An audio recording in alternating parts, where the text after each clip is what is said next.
Halo, perkenalkan nama saya Ken Dedes dengan NIM 1632128. Kali ini saya akan menyebutkan alat dan bahan yang akan digunakan pada RBL kami.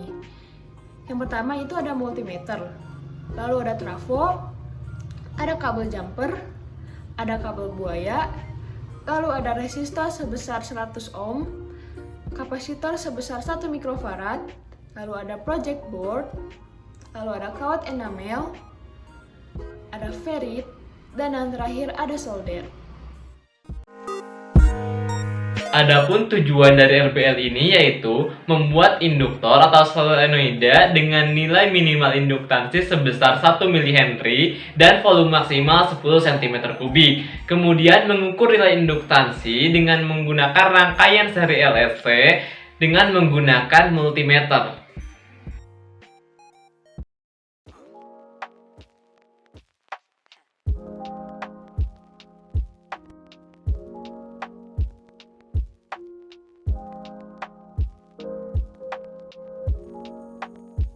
Halo, perkenalkan saya Christopher Aditya. Di sini saya akan mempraktikkan cara perakitan rangkaian RLC.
Di sini saya akan melakukan perhitungan secara teori dan eksperimen.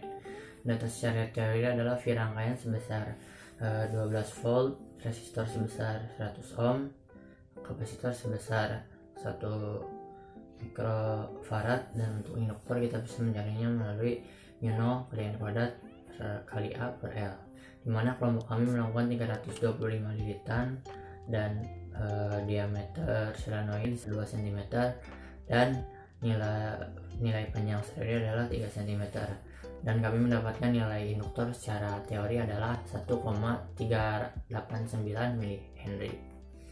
Lalu kita bisa mendapatkan nilai frekuensi sebesar 50 Hz, dan kita mendapatkan nilai omega sebesar 314,15 radian per second, dan kita bisa mendapatkan nilai CL dan CC yaitu untuk CC sebesar 3183,2 ohm dan nilai CL adalah 0,436 ohm. Untuk menghitung arus yang masuk yaitu kita bisa menggunakan nilai impedansi untuk mencarinya. Nilai impedansi bisa dicari dari akar dari R kuadrat ditambah CL min CC dikuadratkan. Dengan data yang sudah kita dapatkan di atas, kita mendapatkan nilai impedansi sebesar 3184,33 ohm. Maka arus yang masuk pada rangkaian adalah 12 volt dibagi 3184,33 ohm sebesar 0,0037 ampere. Selanjutnya saya akan menghitung perhitungan secara eksperimen. Untuk tegangan pada rangkaian adalah sebesar 12,94 volt. Lalu tegangan pada kapasitor sebesar 12,92 volt, tegangan pada induktor sebesar 0,015 volt, tegangan pada resistor adalah 0,306 volt. Untuk frekuensi masih tetap 50 Hz dan omega sebesar 314,15 radian per second, dan arus yang masuk adalah 0,03 ampere. Untuk mencari nilai L secara eksperimen kita bisa mendapatkan nilai CL terlebih dahulu, yaitu bisa melalui tegangan secara eksperimen pada induktor dibagi arus yang masuk.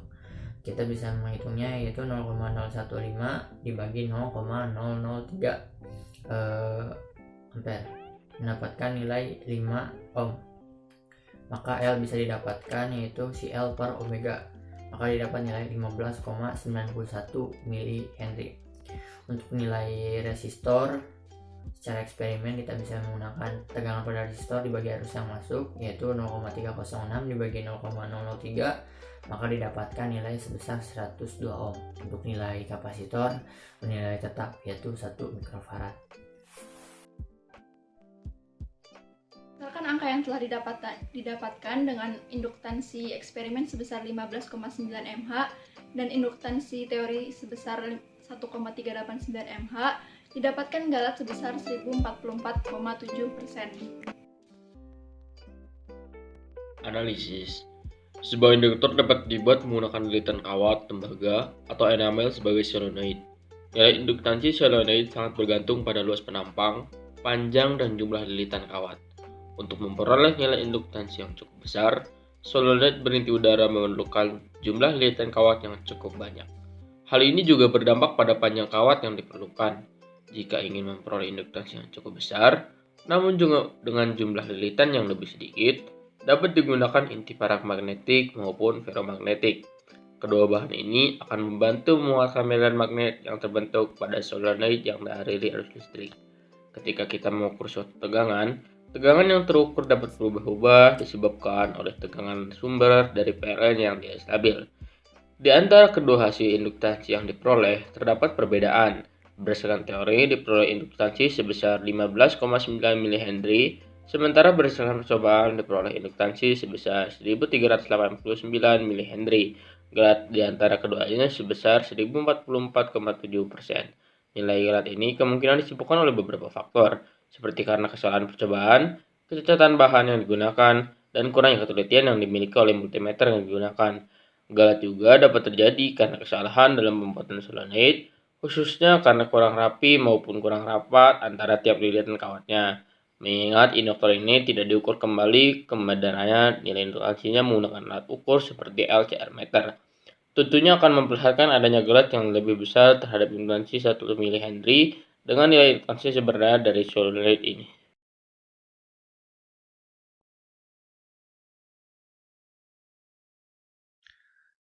Perkenalkan, saya Renaldi dengan NIM 1632123 akan menjelaskan mengenai kesimpulan pada RBL kali ini. Kesimpulannya itu, dengan menggunakan perhitungan teoritis pada persamaan 21, diperoleh nilai induktansi induktor solenoid dengan induktansi tersebut diperoleh dengan melilit kawat tembaga atau enamel sebanyak 325 kali terhadap pipa dengan jari-jari luar sepanjang 1 cm, dengan panjang solenoid yang terbentuk sebesar 3 cm. Sebanyak 18 meter kawat digunakan dalam percobaan kali ini. Dari percobaan analisis rangkaian RLC seri, dengan menganalisis nilai tegangan, arus, dan frekuensi, diperoleh nilai induktansi induktor solenoid sebesar 15,9 mH dengan galatnya sebesar 1044,7% terhadap nilai induktansi teoritis sebesar 1389 mH.